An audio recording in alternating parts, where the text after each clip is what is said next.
பூரட்டாதி 4ஆம் பாதமும், உத்திரட்டாதி 1, 2, 3, 4 பாதங்களும், ரேவதி 1, 2, 3 பாதங்களும் உள்ளது.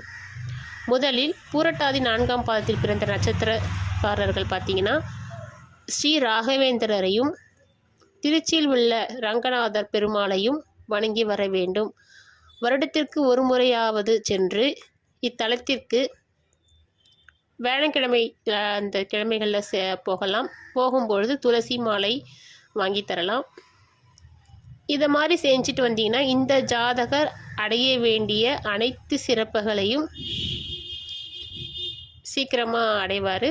அதற்கான நேரத்தையும் வழிவகுத்து கொடுக்கும்.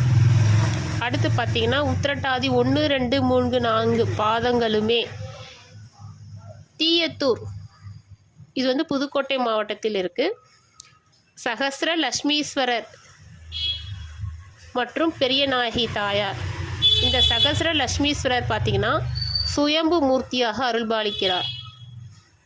இந்த கோவிலில் என்னன்னு பார்த்தீங்கன்னா, மாதம் உத்திரட்டாதி நட்சத்திரத்தன்று ருத்ரஹோமம் நடைபெறுகிறது.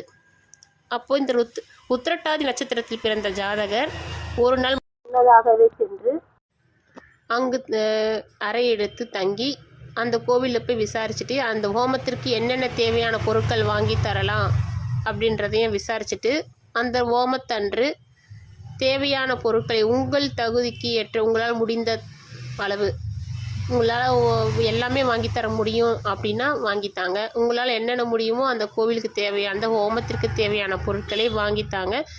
இது சுப காரியங்களை உங்கள் வீட்டிற்கு தேடி வரும்.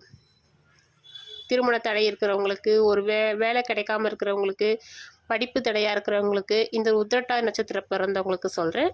இந்த கோவிலுக்கு போயிட்டு இந்த 4 பாதங்களுமே போயிட்டு வந்தீங்கன்னா உங்களுக்கு மிக மிக அனுகூலத்தை தேடித்தரும்.